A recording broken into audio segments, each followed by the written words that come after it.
Hello, everyone, and welcome to Conversations in Horror, the podcast. I'm your host, Kevin O. Powers. I'm also the owner operator of Something Wicked Entertainment and Events. And welcome to this podcast, which is every Wednesday at 8 a.m., right on the dot, to entertain you with a new conversation about not a new horror film, but a horror film nevertheless. From different decades, different subgenres, different genres, we kind of touch a bit on everything, or at least we try, in order to give you, the audience, a greater appreciation of some of the great horror films out there. And to top off this month, we are delving deep into films based on Stephen King's works. Now, the thing about the movie that we're going to be discussing today is it's not based on any other work. It is the original screenplay by Stephen King, and that movie is Sleepwalkers. And to discuss the movie Sleepwalkers with me is Dave Watkins. We want to thank Dave for returning to the show. Thank you, Dave. Yeah, you're welcome. Of course. Uh, Pleasure to be here. Great. And the thing is, Stephen King didn't write a lot of theatrical films in his career. He's done a lot of the television work that is based on his film. So this is like one of those anomalies that we're actually glad that he's done, because he decided to create a whole new mythology for a whole different creature when he created the Sleepwalkers. So Yeah, and it's the first time that a story wasn't based on a book or a short story of his. It was an original story that he wrote the screenplay about. yeah. Well, he would do that later on television, like I said, but I can't remember any But other. yeah, but Yeah, this is the first. It's the first time he did yeah, it, but he yeah. did it again later. But yeah, Yeah. So, for everyone out there who may or may not have seen Sleepwalkers, essentially it's about this race of, uh, they're not really cats, but cat-like humanoid creatures that are almost immortal. kind Um, of werecats is kind of what they look Werecat. like. Yeah, Yeah, yeah. Despite the fact that their mortal enemy are regular cats, it's a werecat type of creature that has survived a millennia or for years, or as the film actually suggests, they've been around since Egyptian times of pyramid. right. It Um, makes sense though the way that they look for it to be Egyptian. They also have kind of vampire like qualities as well. oh yeah, A lot of abilities, a lot of supernatural abilities make them pretty strong. yeah, yeah. So these sleepwalkers have survived by feeding off the energy or the virtue. They don't say they have to be a virgin. They say the virtue of their victims. So they can't just steal the virtue from anybody.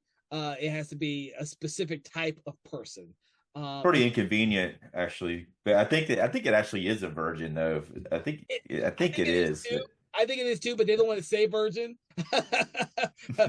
they say virtue. I tried to pick up on that too. I tried it when I was rewatching. I was like, did they say virgin? No, they call it virtue.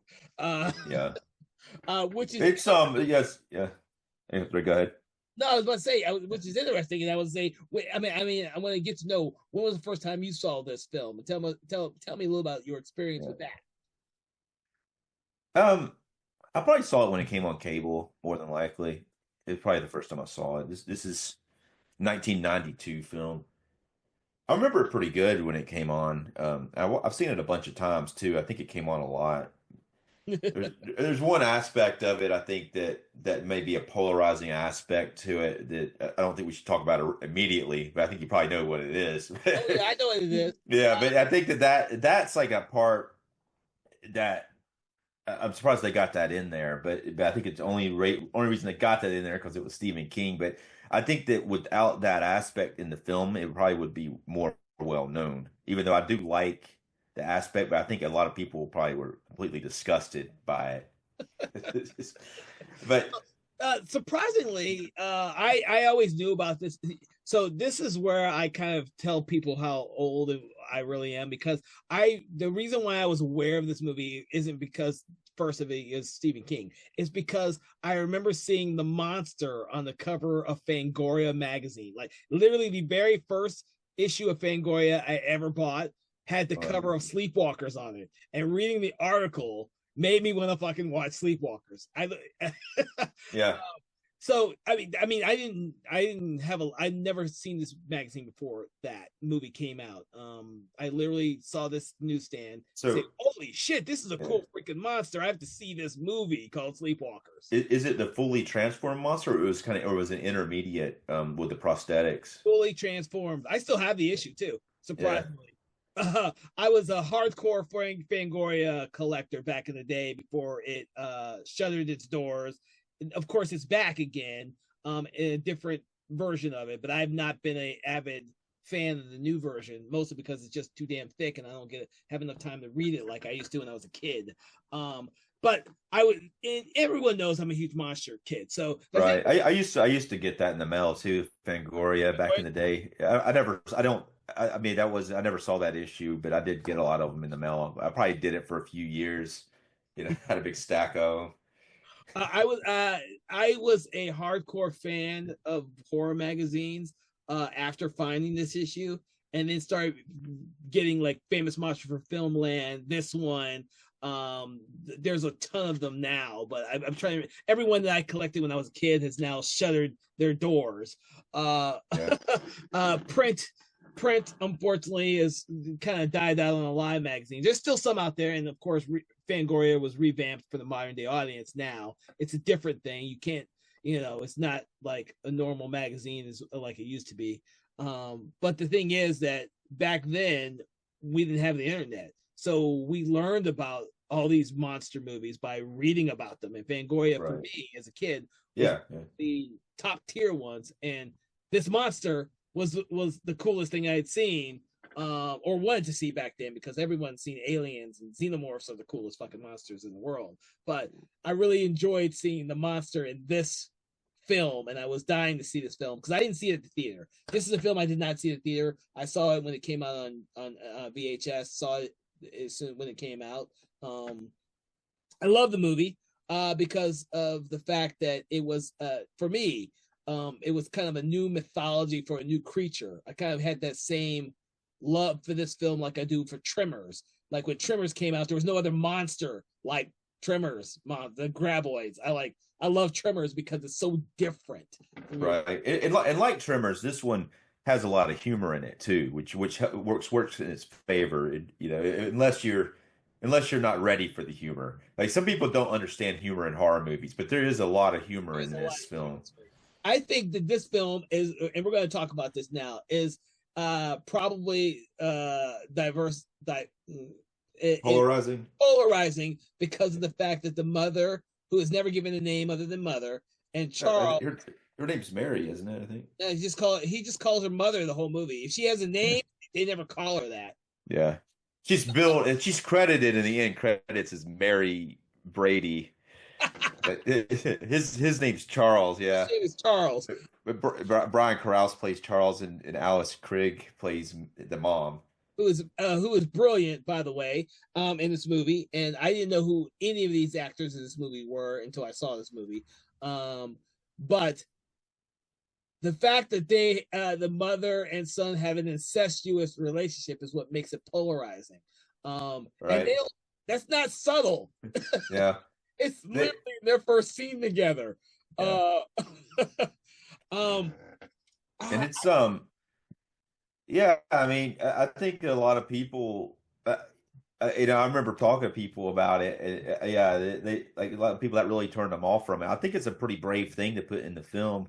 And I really like both of their performances, and their chemistry together is off the charts. But it's kind of disturbing that they're playing mother and son.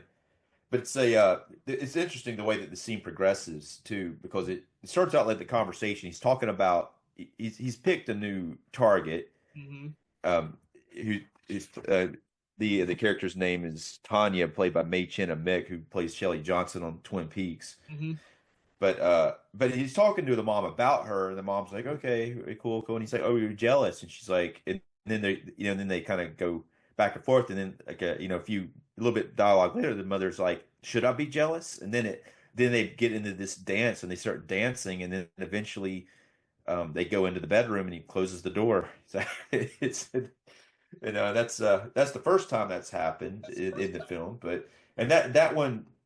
and that may have been enough to establish it, but then later on they actually show them having sex. Yeah, which is interesting, not because they're having sex, but interesting because you see them as they're full sleepwalkers because Right. reflections show who they really are.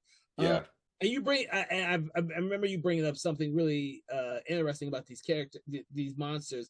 They follow a lot of tropes of vampires. With they have a lot of powers they have a lot of powers that instead of you not being able to see them in mirrors, you actually see them for who they really are in mirrors. They suck out their virtue by literally sucking out the energy out of them and then leave them Right. as a corpse. Yeah.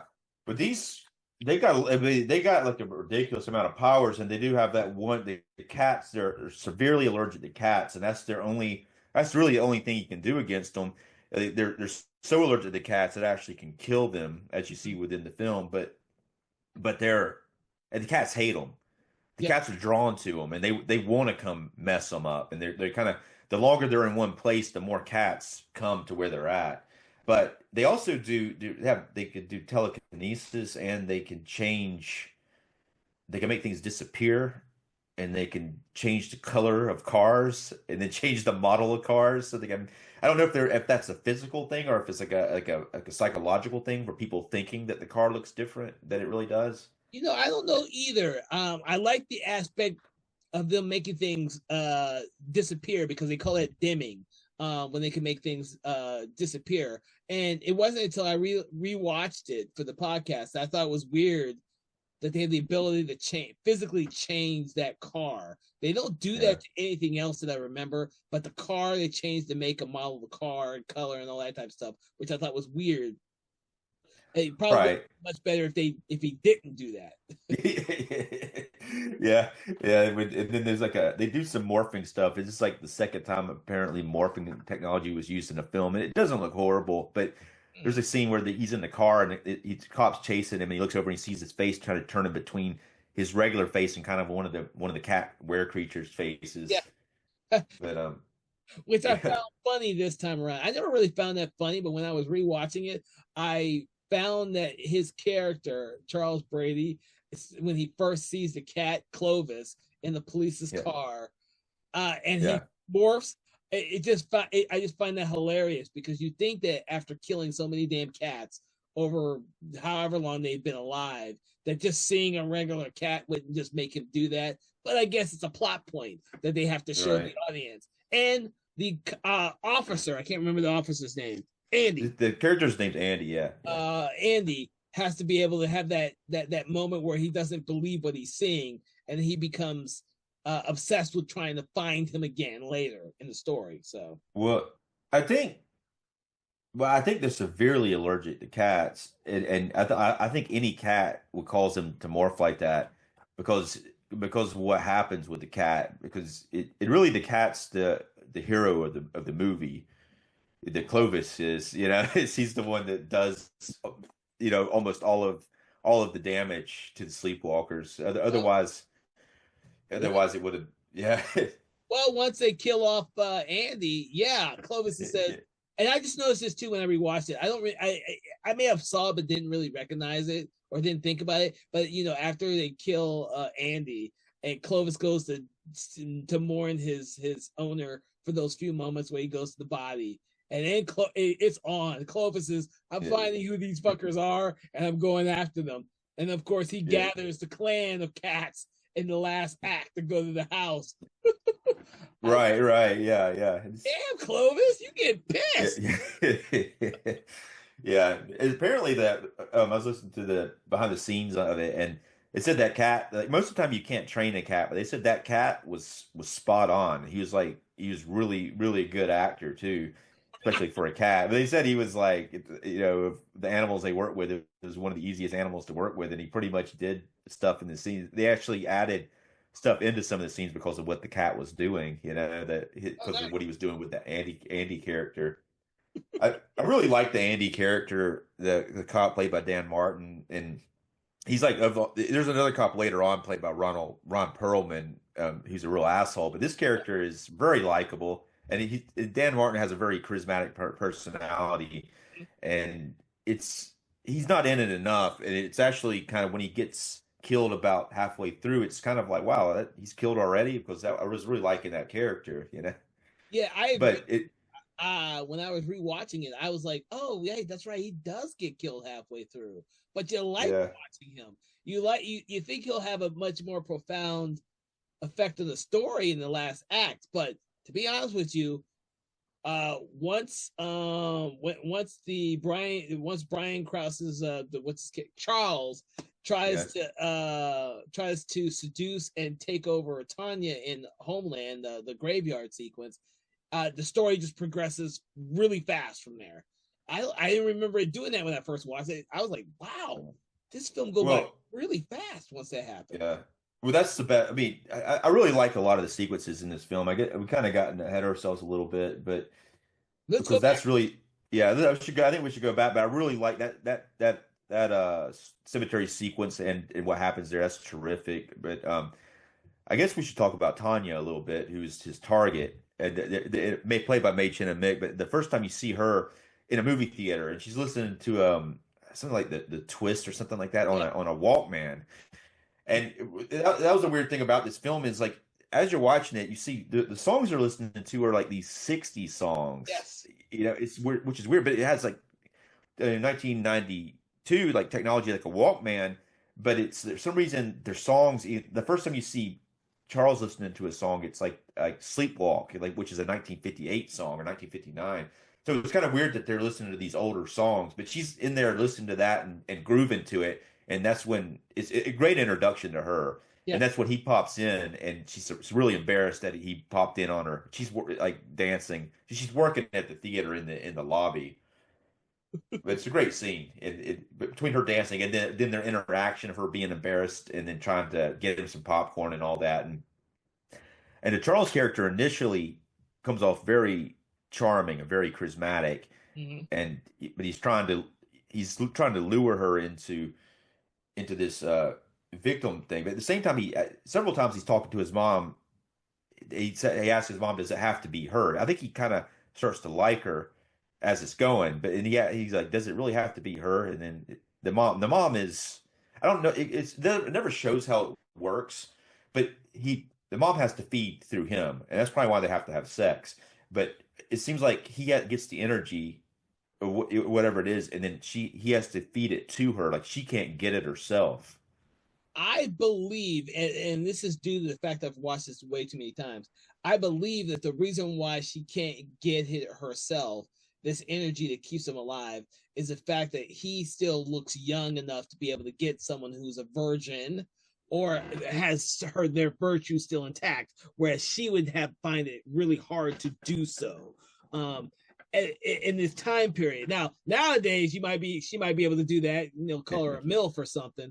I will like. I mean, yeah, I kind of could see that, but I will like look back at even earlier than that. In the very first scene, which is a scene they had to shoot after the fact, with Mark Hamill's character in it at the beginning of it.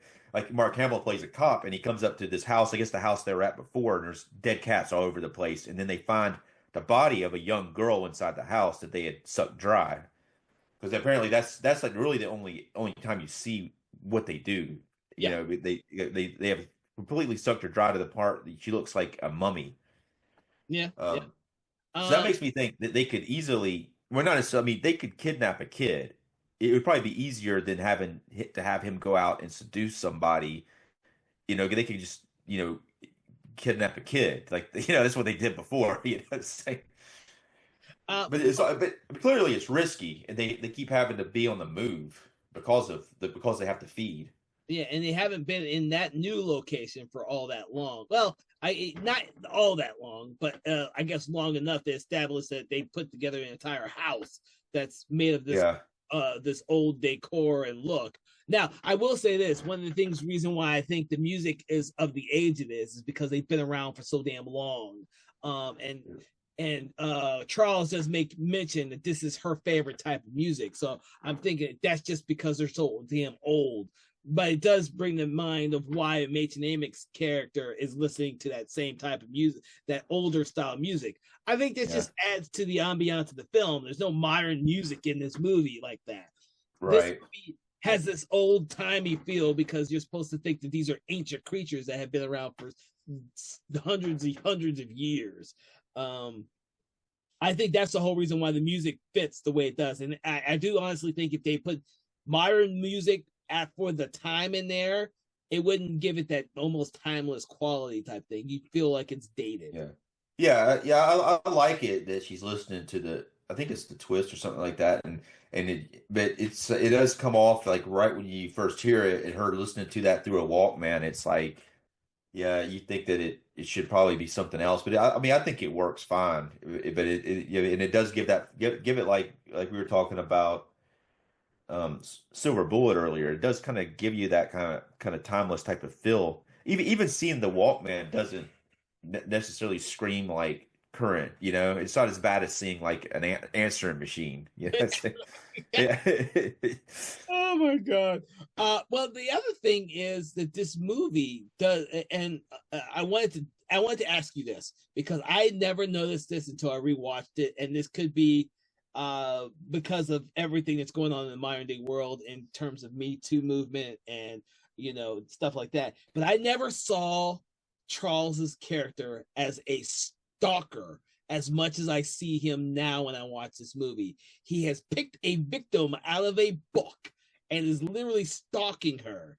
And we all know he's going to eventually kill her, but he's stalking her. He stalks her outside he's spying on her before he even gets to know her. And then he hangs out at the movie theater that first night he meets her while she gets picked up by her father. Like, he literally is acting like he's got this seductive charisma like a stalker does. Now, I never noticed that until I rewatched the movie. I don't know if you felt that way or not. I just never saw it until I recently rewatched it. What do you think about that? It seemed like normal behavior to me. That's how I operate typically. No, he put her yeah, in his arm at the very beginning. Yeah, I know. I'm rewatching it and I'm like, that seems a little weird. But as the movie goes on, it does seem like a stalker thing, a crazy guy stalker. And then the way he reacts to her in the cemetery at Homeland later on, when he goes from being the charming guy to the I'm going to kill you guy, it's like, wow, right. 180-degree turn so fast. Well, I think it's like there's a few things to that. But one thing, I mean, clearly he's a stalker, but at the same time, he has kind of fixated on her in a way that he thinks is romantic. Yeah. And he thinks maybe he's being romantic, but clearly he's looking for a victim. So, but I think what he's doing is very risky for their species, as it turns out in the film, because I mean, they could do this a lot more cleverly and not be exposed. Because of the way he picks somebody. I mean, you need to pick somebody and snatch them instead of like trying to woo them if they want to stay in one place, because if they want to stay in one place, they need to be a little smarter about what they're doing.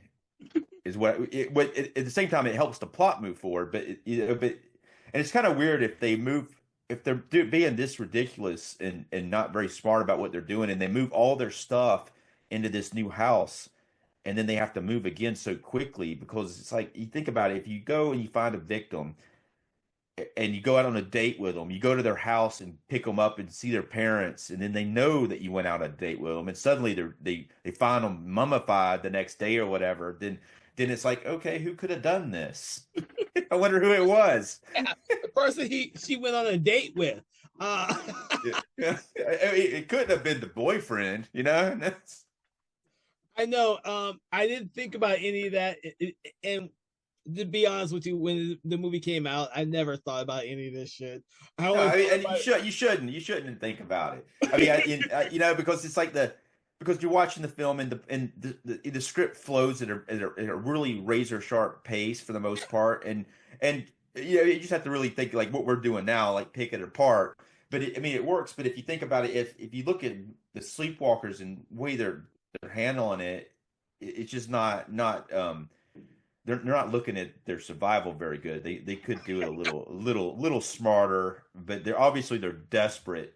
But but he's also, I don't know how old he is, but he looks young and he's actually acts young too. And the way that he becomes obsessed with Tanya and then he, you know, I don't. I mean, he does act like a teenager almost, but I assume he's much older than that.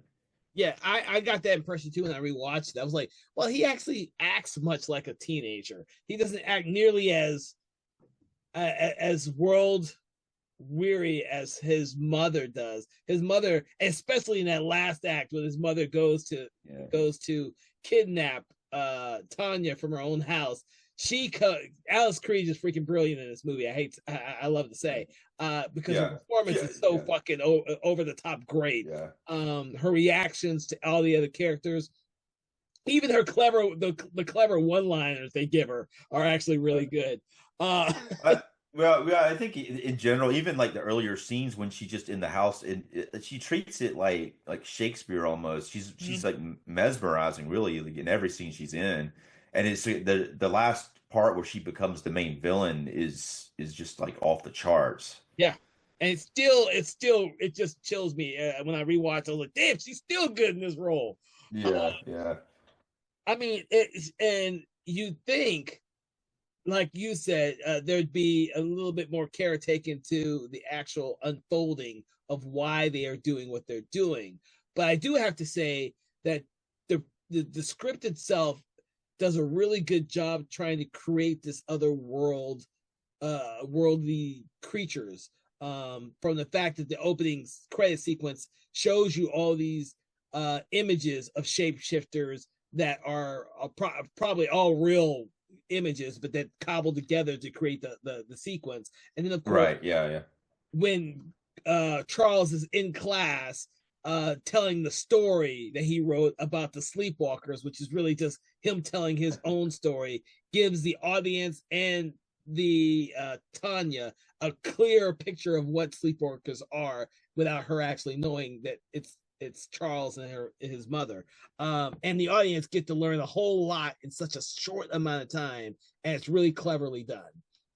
Well, and speaking of that, the teacher's played by Glenn Shadrick, who played Otho on Beetlejuice. Great actor, but he catches that guy's attention, and the guy follows him. He does some more research, and then he finds out that he's not legit, and then he pulls him over, and then he comes up and he makes a suggestion that yeah, he that I guess that he wants to do some like homosexual stuff with the guy, but and then instead of trying to play it off in a smart way, Brian Krause's character Charles like rips his hand off, and then chases him into the woods and kills him. So he kind of does it out of anger, I think, because I think both of the characters, the mom and the son, don't react very fearsome. They have some animal instincts within them. So I think that's maybe part of why they act the way that they do, and they don't do things in a smart way to not get themselves caught as being supernatural creatures who are feeding off of virgins. Because it's like you would not want the cops to find this teacher killed, you know what I'm saying? It's better just to go whatever he wants done, so that way you don't get caught later on, being what you're doing. So I don't know. And then after that, when he's driving away from him, he speeds away, and that's when first catches the cop's attention, and that's what starts the speed chase. I mean, what do you think about that aspect of it, though? I just think that was just a way to introduce the Andy character and Clovis character, to be honest with you, because there is no reason, logically speaking, that the Charles character, after killing his teacher and not really burying the body, because he says later on that the police will eventually find his teacher's body in the woods. We may not have a lot of time Yeah. here. Makes Yeah, I mean, yeah, they got me. Plus, the teacher's cars on the side of the road. Yeah, he should have done something with the body. It's like they don't have like that survival instinct. It seems like that they should, considering that they've probably been living a long time and they go from town to town, but it's like they don't. I mean, obviously, it's to move. Another reason is so you get a kill earlier on, like ripping his arm off, which is cool, and then killing him in the woods. So you get an earlier kill, because you got to as you're scripting this, you got to have those kills. But it seems like they, if he's going to kill him, he needs to get rid of his car and the body so nobody can find it. You know. Yeah. Well, and then of course speeding away and purposely manipulating and getting on the cop's bad side, Yeah. just because he wants to, because he's playing with them. Right. Yeah. Yeah. Draws a um, lot of attention to him. Yeah, you think you'd want you would not want attention drawn to you in their situation. well, yeah, especially when he slows down to allow the cop to see who he is, just to flip Yeah. him off. Yeah. It's like, Yeah. that seems kind of weird. But I guess that's the scene where you have to throw it where Clovis has to see him for the first time. And Right, the right. morph thing. I think a lot of things in the film are done more for plot points, plot purposes instead of logic. Right. Plot or just because they're fun, having a car chase is fun and killing the teacher's a fun scene, and it is fun, and it is, but at the same time it's like you think about their survival instincts just don't seem in line with them still being alive after a long period of time because Well, they don't seem very careful in the least bit. and you don't get, but the thing is, all of that comes into play in the last act when after uh the homeland sequence and when what's his face Charles is trying to suck the life out of Tammy, right? Shit, I almost forgot her name. Tanya. Tanya. That's why I Yeah. double checked. After Tanya, and of course Tanya just happens to go away from him, and even though she wounds him, he plays it off as being very funny and like it's nothing because he hasn't When been mortally wounded. Right. When he flips like that, it's crazy though. It's just he goes from being this charming guy to just like way he just starts making puns and just like Uh-huh. yelling at her, and it's pretty hilarious, really. It kind of reminds me of the way that in Silent Night, Deadly Night 2 when the guy's like garbage day. You know what I'm talking about? Yes, Yeah. I But it do. kind of reminds me of that, but he says things like she's trying to get away from him. He's like, "Why don't you just think of yourself as lunch?" And then, things like that. And he's just like yelling hilarious things that are just That he's never yeah, done yeah, at all in the rest of the yeah, movie. yeah. And he says he's like, "I lied. It does have to hurt," And so he seems like at that point, he seems to be really enjoying that part of it. Uh-huh. When he decides that he's going to kill her and he's trying to suck a few times he pins her to the ground and starts trying to like suck this blue light out of her mouth, which I guess is kind of her soul or her essence or something. I guess that's what it ends up mummifying them. But like saying she fights him and she wouldn't have gotten away, but then Andy drives up with a cat. Mm-hmm.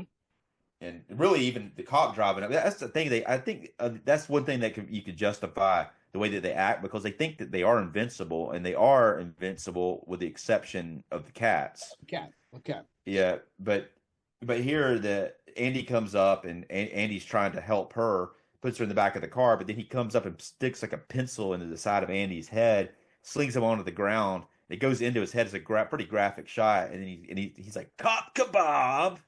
Which is very very garbage daylight, Yes, I know his character changes, and that whole sequence is not really that long, so it seems really Yeah. out of character for a little bit because for the rest of the film he's wounded, because Right. Clovis gets attacked by Clovis, and every time Clovis scratches him, those are mortal wounds, wounds Yeah. that he almost couldn't get back from. Well, he doesn't get back from it. Andy shoots him too, but I don't think that does as much damage as what Yeah. the cat does to him because Andy shoots him and then he shoots Andy back, and then the cat jumps on him and the cat's on him for a really long period of time and there's all this smoke and that's really like what that cat does to him is a Mhm. fatal wound because he never recovers from it. He recovers for 2 seconds. Yeah, but he wasn't. He maybe might have been able to recover, but not what happens like that they because he can't rejuvenate. They try to get him to recover, but since the cops are onto it, and Clovis goes and gets those other cats, he's not ever given the opportunity to finish healing. No, no, no, no. But But from then on, it becomes a different type of movie because it's not really about like you're following him and you're following Tanya for most of the movie, and the mother is just kind of a background character. But once we have Charles is wounded and he gets back home, oh, his mother becomes a whole other story. right, and she's the mother character is very emotional character throughout, and it's very like kept pinned down. But once her son's messed up, she really takes it with a rage. It's like there's a rage in her, and she doesn't care anymore. She doesn't care about getting caught. She just is going to kill everybody that's in her way, and she's fully capable of doing it. Yeah, because the one thing I Yeah, really loved about her character is that she has a fear of cats, but when the cats get near her, what she does, she just grabs it right out of the air as it jumps, yeah, snaps its neck, and for a good bout, most of the other cats kind of yeah. step back for a while. Right, yeah, she kills one of them, but at the beginning of it, they killed a lot of them. There's a lot of them dead in that opening part, but it's not really a fear of cats. I don't think she has. She is, but she it's a warranted fear Yeah, because the cats can kill them, and just like a little scratch can hurt them really bad. which is So it's like it's not like you get like a little scratch from the cat, and you're gonna be out for like a week or more of just it's yeah, but the thing is, once her son is wounded, and she goes after Tanya, she's a force of rage. Your rage is a good word to say. You said a good word when you say rage, because yeah. she literally goes to Tanya's house to kidnap her and to save her son, and she doesn't care who gets in the way, whether it's cops or Tanya's parents or anyone. They are all cannibals Right. And to that. by the way, Kanye's parents are played by the parents from Ferris Bueller's Day Yeah. Off. Do you notice that? It's like, and they were married in real life for a while, Oh, were but they? yeah, oh yeah, they were married when they did the movie, but they got a divorce pretty soon after the movie. Oh, dude. Um, but Lyman Ward's the dad and Cindy Pickett is the mom. But when she shows up at her house, the dad answers the door and she has a vase of flowers something in her hand. She smashes it into his face, and I think that kills him because you never see him He never gets revive. And back up. she throws the mom out the window. The mom survives because you see her getting back up later. But then it's just like killing any cop, she's gonna kill that cop. Say, She sticks an ear of corn in the back of one cop, yeah, bites off Ron Perlman's fingers, which is awesome. yeah, yeah. Like the look on her face when she bites off his fingers is great. I mean, she's ruthless. Something that you wouldn't see in the Charles character in the entire movie. His mother is all that times 10. Um, Right. just picks up Tanya, throws her in the cop car, and shoots at the other cars to blow them up. I was like, "Jeez!" I'm Yeah. rewatching this and I'm thinking, "Damn, she's hardcore." Yeah. He's really is a great character. It's I don't know if without Charles, I'm not sure how if she would have been able to survive going past the end of the film because because he brings her food or her so I'm not sure if she would have been able to survive without another sleepwalker to be able to feed her. So it's I guess at that point it's sort of it might as well just go kill everybody. Well, they and that's one of the things I did like about the film because they explain a lot without explaining a lot. You get the sense that they're traveling and looking for other sleepwalkers because she makes mention that there are other sleepwalkers. They just haven't found them yet. You kind of get the impression Yeah. that they're on this. They're going to keep traveling no matter what, looking for other sleepwalkers. Now, at no point in this film do either one of these characters actually look like they're actively looking for other sleepwalkers. They're just looking for the next meal. Uh, Well, most of the film though is told in a short period of time. yeah, It's not like, and I think a lot of that sort of exposition is masked, or you're able to avoid seeing it but by the quickness of what happens during the plot of the film. Though it could have been benefited from a little more exposition if it was done in an entertaining way. That's why they added the scene at the beginning, so at least you see the aftermath of what they did. And I almost feel like what probably the best thing that they could have done is shown that them doing something at the beginning, Mm. like the actual sleepwalkers, like the process of how it goes from getting the virgin to sucking the soul out and feeding the mom. It would have been nice to see it, and you could have done it like in this earlier. They could have like shown that first. It could have been like the previous victim before they moved into the Well, new town. But it's very cryptic because the only thing you get is when that very first sequence with the mom and Charles after they've had this weird incestuous conversation and they go up to the bedroom and then outside of the house you see the blue light coming from the window. You don't know what it is just yet, but you do see the blue light coming through the window. That's about all you get. But yeah, I think there's so much taboo stuff in the movie already. yeah. They kind of mask it with the fact that the film is entertaining and it's kind of like a nonstop movie once it really gets going. Um, Now you mention that, I didn't even think about that because that blue light coming through the window is him feeding her. mhm. That is that. But then the next time they have sex, he Yeah, hasn't killed anybody else to feed her with. You know what I'm saying? So they're just doing it yeah. just to do it at that point. You know what I'm saying? Yes. Well, it's a weird relationship, but it adds this different element to this film that you don't see in most other mainstream horror films. You have these two creatures that are very much incestuous creatures. Um, I mean, I can't even think of another mainstream movie that even come close to trying to do something like this. I think Stephen King had a lot of goodwill in Hollywood when they allowed him to do this movie. And Sure.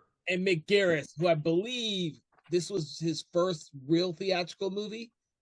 I can't remember. No, this yeah. So this is his first studio film. That's what he said in his interview.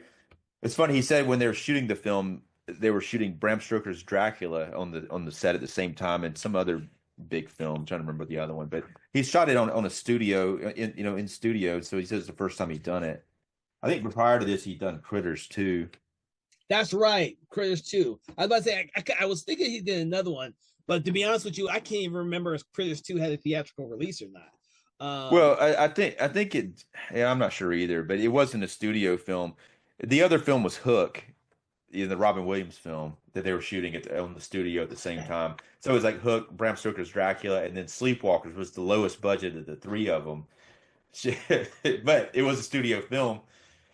Oh my god. But yeah, I mean other films he's a writer as well. Mick Garris. He also wrote Hocus Pocus, and he did another Stephen King movie later on called Riding the Bullet. But I don't think this one really. He did lots of other Stephen King some of the mini series he did. Yeah, And then of course he's one that shepherded the whole Masters of Horror series, where he got a lot of people together to do that. Um I have his book, but I haven't read the book yet. I'm sorry to say I've got his book, but I haven't read it. Which happens sometimes. But right. I've always thought this movie was well done and entertaining. It wasn't until I rewatched it where I started picking up on some of the strangeness with the like, oh wait, he's really a stalker. Oh, halfway through the movie, the main character kind of becomes incapacitated and the mother takes over for the rest of the movie. Things like that I Yeah. just never picked up on when I first saw the movie or when I watched it as a kid. It wasn't until I rewatched it older.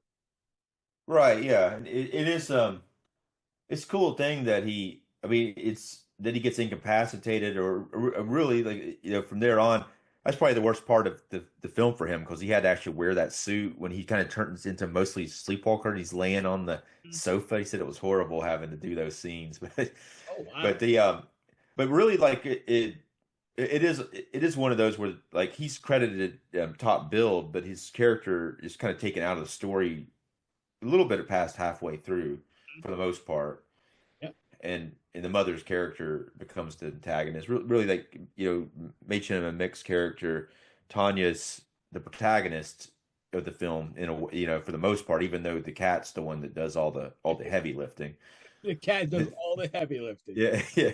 But she fights. She fights pretty good, but she didn't really have a chance of winning without the cat. She fights in the homeland or the cemetery sequences. Yeah. She fights But back.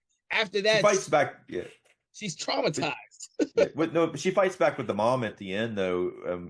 When the mom, she tries to get away from her and things of that nature. And then eventually, when the cats get her too, they all jump on her and she bursts into flames. So Yeah. you bring up the only really big gripe I have with the film, which is after the cats have more or less ripped her to shreds and she turns into fire, she turns back human. Right. I didn't. I was gonna mention that it seems really unnecessary, other than they maybe just wanted the actors to be back in there for 2 more seconds. But So too, I was like, oh man, because up until then I was like, oh, this is great, and then I forgot about that sequence. I was like, yeah. oh yeah. I was like, Right. why? It did. I think you're right. I think it was like we need the actress back in there for at least 2 more seconds to end it. Yeah. I mean, I thought it was weird. I didn't. It wasn't like a deal breaker for me, but I thought it was kind of weird that she busted on the car window and she's back in her regular form. She should have still been in sleepwalker form at that point. Yeah. But I will say she kills a lot of people. Yeah. I mean, even the main sheriff, she picks his ass up and just throws him on the fence. I was like, damn, I forgot all this stuff. I was like, she's ruthless. Right. Yeah, the main sheriff is pretty likable sheriff too, but that like Ron Perlman's guy that shows up, that Captain Soames, he's a real asshole and it's pretty hilarious. He kind of shows up halfway through and he's just a real douchebag. It's pretty funny. Yeah, with him getting his fingers bit off. Fingers. Yeah. That was great. But then the sheriff guy's pretty likable, so it's kind of messed up. She throws him on the fence, but still, it looks cool though.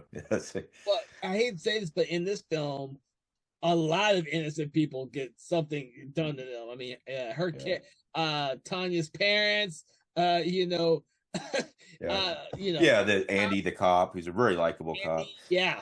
I mean, geez, if you have any preconceived notions of how this movie should go, it gets thrown out the window when you're actually watching it, because it does switch focus from different characters. You think that Andy could actually be the main character. He would come in and save the day at the very end with Clovis, but that's not what happened. Yeah. Really, like the main thing with Andy is to introduce Clovis into the story, which works really well. But I mean, I think though in horror, it's you don't want to just have assholes get killed. It's always kind of fun to see assholes get killed, but I think it's more emotional when you see characters who shouldn't get killed because it makes the stakes higher. Otherwise, it's just assholes getting killed, and but it also makes you feel something, because you see the Andy character, very likable character, in him getting killed, kind of takes it back a little bit. Yeah. It make you think about it a little bit differently than just like you see the perverted teacher get killed. Okay, that guy probably deserved it. You know what I'm saying? Yeah. And then the Soames character, the asshole cop, the guy probably deserved it, even though not really, but he, but at the same time, it's easier to see somebody. But then when you see someone like Andy get killed, it's like, oh man, that sucked. But it makes you feel different, I guess, about certain aspects. So, do you think the film was successful in creating a whole new mythology of monsters, like it did? Well, there was talk about making a sequel. It never came to fruition, but it didn't turn into like Children of the Corn, where they had all these sequels. It just kind of stayed at one. They could have gone forward with this. I think it could have been a contender. But I do like the Sleepwalkers character. I do like the monsters. I think that I mean I don't like it that they just stopped at one in a way, and I don't think a lot of people realize how fun the film is, and how I'm not sure what I guess there, like I said, we were talking about earlier, there are a few things holding it back from mainstream audience appreciation. Like I think most people were the mother-son relationship would probably gross them out, especially back then.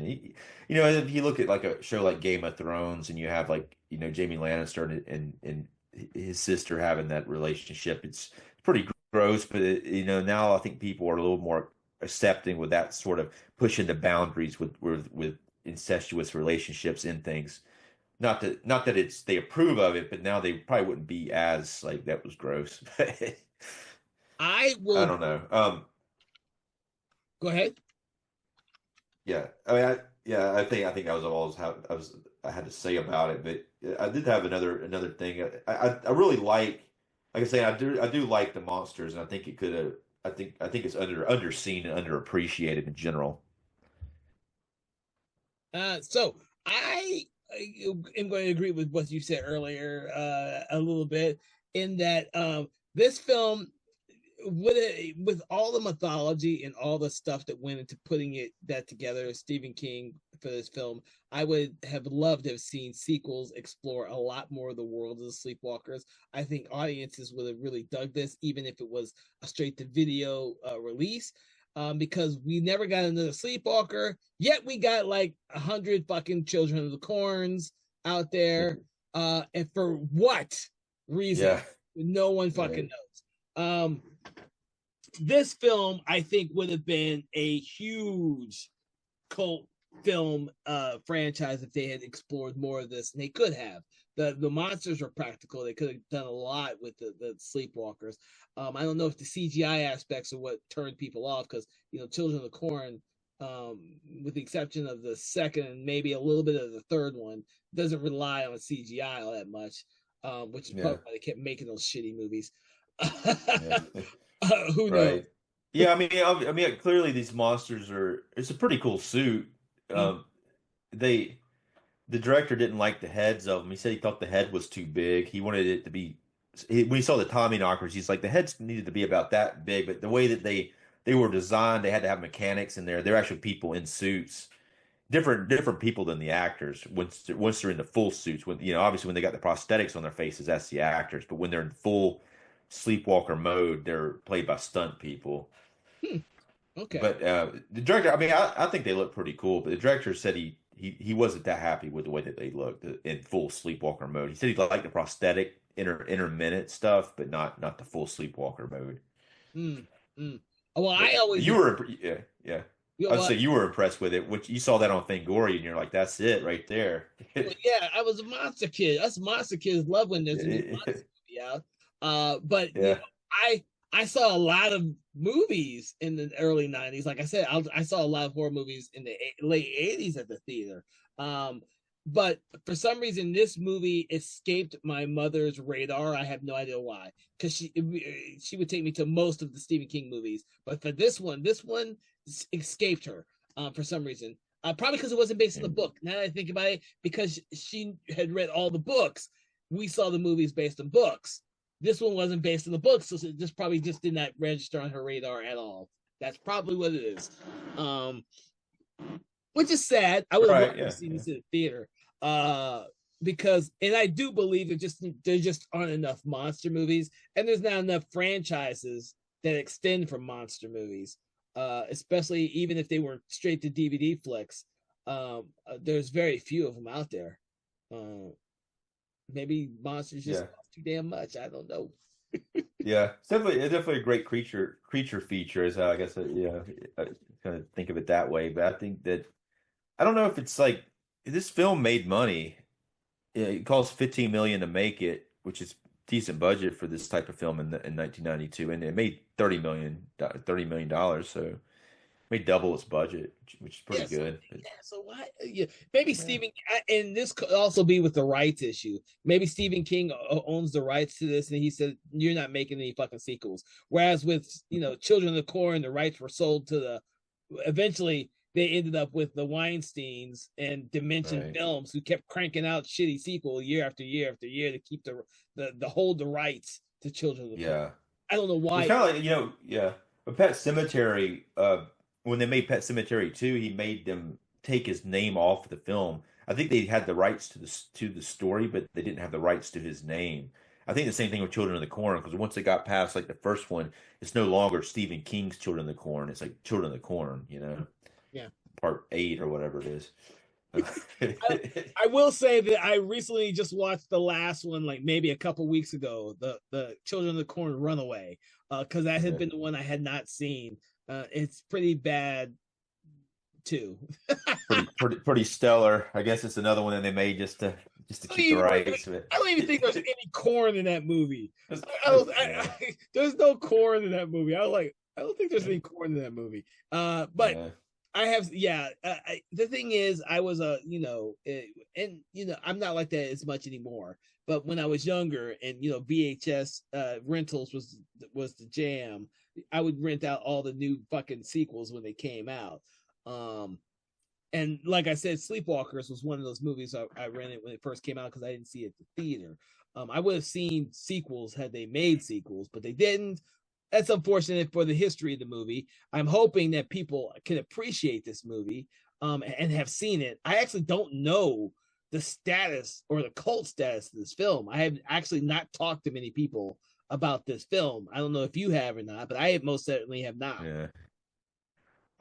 I don't know if it has a huge cult status. There is a decent Scream Factory release of the film, which is actually a pretty good release, and it does have interviews with all the main casts, all three of the main cast members, which is rare for that type of thing now. I guess it used to be easier to get them on there, but you see less of that lately. But it's not a 4K release; it's just a Blu-ray release right now. But it has a fantastic cover, like a artist drawn cover by Devin Whitehead, and it looks fantastic. It looks awesome artwork. Okay. But as Well, far as the cult status, I don't know. Like, I mean, to me, I would assume that it is because I'm very aware of it. And I saw it a lot of times when it first came out, so I've always kind of assumed like everybody knew about it. So I don't know. I honestly don't know if any of my friends, unless you're hardcore horror people like me and you are, who know the movie, especially newer. I mean, minority audiences. I have a lot of kids as friends Yeah, who can't appreciate some of the 80s and 90s movies. Their love of their enjoyment of horror movies kind of stem from Scream on, like that self-referential type movies, or what they uh, well, I tell you though, I don't know if it's going to stay that way because like I know for me. I grew up in the 80s and the 90s, but I have appreciation for older films that were like the Hammer films in the 70s and even like Giallo films and even the films from like the 30s and 40s with the Universal monster films. I have appreciation for all of that. So I don't hopefully kids today could start to look back and appreciate different genre or different years of films because you can I don't know. That's what I hope because I mean, myself, I'm not stuck in the decade that I was born in. Well, yeah. those not, I could look at ones before that and still appreciate them and even say this was done better than something done now. Like, it can't be done that way again because of whatever audiences now have to have faster things in certain situations. But I can still appreciate older stuff. I would be hard pressed to believe that they a studio would actually try and make this film because of the incestuous content of it. It would work in something like Game of Thrones, because Game of Thrones is on HBO and they just break all taboos anyways and always have Yeah. been doing it. But But this story doesn't have to have that. It could easily be written differently it could, so that's not in there. I mean, you don't have to. I mean, even if you wanted to have the Sleepwalkers like not mother and son or whatever, they could be boyfriend and girlfriend, and then I mean, things could be hidden too. Like they used to do that all the time during the Hays Code era. mm-hmm. Like they would have a homosexual character and then did clearly homosexual on screen, like Peter Lorre and in the Maltese Falcon, and they would write it in a way that the code people didn't even notice it. Yeah. But they could write it so you don't actually know that they go have sex. It's just implied and subtly so people don't pick it up. You have to be really in tune to know because I think a lot of times older during the Hayes Code era, some people would never think that. Yeah, You would never think this mother and son are going to have sex. So there might be a way to get around it by like subtly implying it, but not showing it. yeah, But at the same time, you can just change the whole story. They don't have to. You can have them feed in a different way than having to do it that way. You could do it in a different way. yeah. You could. But to be but would you remember the movie nearly as well if it didn't have it? Because that's interesting. That's a good question. Yeah. Yeah, it's a Yeah. talking point about the film. It's like if you're going, oh yeah, I remember Sleepwalkers. Isn't that the monster movie where the mother and son or have sex in it? It's the weirdest thing I've ever seen. That's a conversation. Yeah. But yeah, it's a good question. I've actually thought about that myself too. I mean, obviously we're living in a world where this film exists the way that it is, so we don't know the answer. Yeah, But I exactly. think, yeah, but I think though, without those scenes, people might remember other parts of the movie better. Yeah, Maybe, yeah, maybe I don't know, but I would think that like if the mother's killing spree at the end, which is friggin' awesome, yeah. they might be remembering that better. I've always remembered that part pretty good, but at the same time, I bet a lot of people they probably just tuned out of the film a lot of times because of they're like, man, that is really gross. Like my mind can't handle that. Yeah. I think the film has a lot of great qualities to it that warrant a viewing if for people who have never viewed it. I think it is a very bold film for Stephen King to have written, and as an original story for a screenplay. It's not something that he wrote in a novel. Like he could have Yeah. written anything, but Yeah. this is how he wrote it. And so we must take that into consideration because frankly, there's not many theatrical movies that he did write that Pet Cemetery, Maximum Overdrive. Most of what he stuck to was a lot of the television work. He's done a Right. ton Yeah. of television work. And so we should take a look at the stuff that he does do when it is a screenplay. When I looked at some of his screenplays, uh, Pet Cemetery is still one of my favorites, but Storm of the Century, which is a miniseries, is I think fucking brilliant. Um, Right. you know, and Yeah. those are things that I really, really enjoy of his that he wrote, and that's an original. That's not based on a work of another novel of his either. Now that I think about it, but I also enjoyed Yeah. like Golden Years. Golden Years was a television series Right. that wasn't based on other original work either. It was just original for the television. Yeah, I watched Golden Years when it came on, and they didn't finish it. They just ended. Which I think version they did actually. you watch? Did you Well, I watch? watched it. Yeah, I watched it when it was on TV, and they Okay, didn't finish it. They got yeah, they didn't canceled. finish it, but there is an ending to it if you watch the DVD release. There is an Yeah, ending to it, and I right. didn't Actually, yeah, I've got the DVD. I haven't. watch it. It's so I hadn't weird. watched it, but yeah, I heard that though. I heard there's an ending, but Yeah, there's an ending. It was like they must have shot it because he didn't know whether or not he was going to be able to do another season. So they shot an ending. It didn't air, but they put it on the DVD release, and I'm like, this is so fucking weird. Plus, the yeah, DVD release isn't the whole the whole series either. They've chopped it up to could yeah, it'd be shorter. down, which I don't Right. like. Yeah. Yeah, I saw it with I guess the reason I have it was in a set with some other of his miniseries. I think it was like it and The Shining. The Shining miniseries now has a Blu-ray release, which is pretty good. I still need to get that. Yeah. There's also a Salem's Lot miniseries, which is pretty good too. Rob Lowe in it. Yeah, but I'm still looking for the original cut of the Toby Hooper's miniseries of Salem's Lot, and not the movie version. The movie version, They've got one. I've got that. It's on Blu-ray. you got like it's the entire miniseries, not the Yeah, yeah. but the Yeah. because remember, It's long. yeah, because they recut it so they can Yeah. make it into a theatrical release. And I've heard they're different, but I've never seen the original television miniseries, so I don't fucking know. I've only seen I saw it. Yeah, I saw it when it was on TV. Like it was. I was scared, man. I saw that the vampire coming at the window. Yeah, Yeah, I still like Salem Blood, so I can't. yeah. I like the Rob Lowe version. I just have not seen the new version. So I hadn't seen it either, the newest one, but I that do like it. that will be for another podcast episode. Any other words you want to say about Sleepwalkers before we get to rating it? Oh, let's get into it. All right. So, everyone out there who's listening to the podcast, we now rate the movies as we see fit from 1 star to 5 stars. 1 star being very bad, 5 stars being excellent. Excellent. Excellent. Excellent. Where on the spectrum would you put Stephen King's Sleepwalkers, Dave?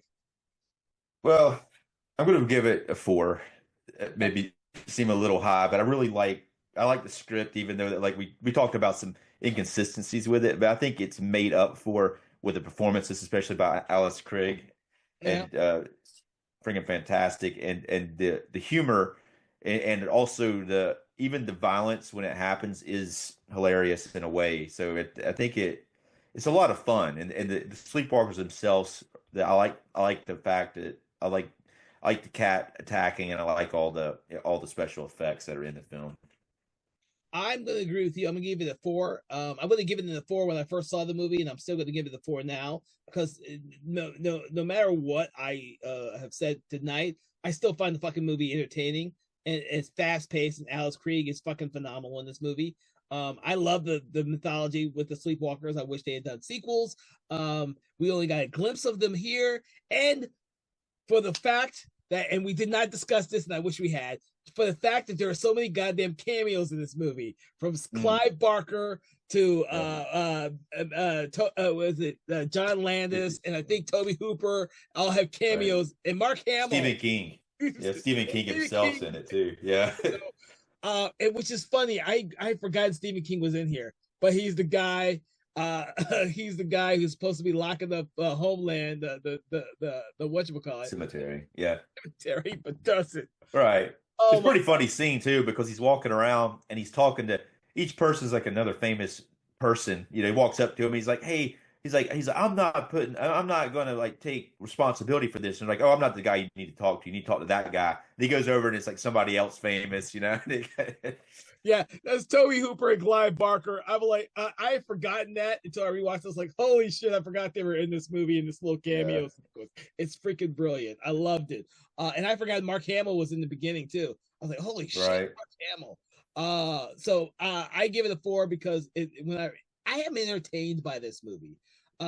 It's such a sad. It's so sad that for me, I don't hear enough people talk about it, and there was no sequels to it to extend its fan base. So I hope that after discussing it today, and people listen to this, that they will seek out the movie if they've never seen it, and or go back and rewatch it with a new clarity, because it is a film that I hope more people get to watch. And I hope that Stephen King continues to do new story and new ideals. I know he doesn't do as many TV movies or TV or work at all as much as he used to, because he's so busy writing a new novel, it seems like every 8 months. Yeah, you're uh, right. but he used to be a really huge force in the horror genre with all the stuff that used to be produced from his work and stuff that he would produce himself or he would write himself for television. And I kind of missed that. So with that, I want to thank you, Dave, for joining us on this conversation about Sleepwalkers. I hope that everyone out there will check out some of the other great movies, Stephen King based movies that we've discussed this month, or in the past, because we've done some of his previous movies in previous episodes. Make sure to check out all of our previous episodes, not just the one focused on Stephen King works. Make sure to like, subscribe, follow, do that thing you do to your favorite podcast, whether it be on Spotify or YouTube. Make sure to come by every Wednesday at 8 a.m. for a new episode. And from everyone here at Something Wicked Entertainment, have a pleasant day. Conversations in Horror is a Broken Lighthouse Pictures production, written, produced, and directed by Kevin L. Powers, executive producer Kelly A. Inoka. All contents and material from this episode of Conversations in Horror is copyright 2025 Broken House Pictures.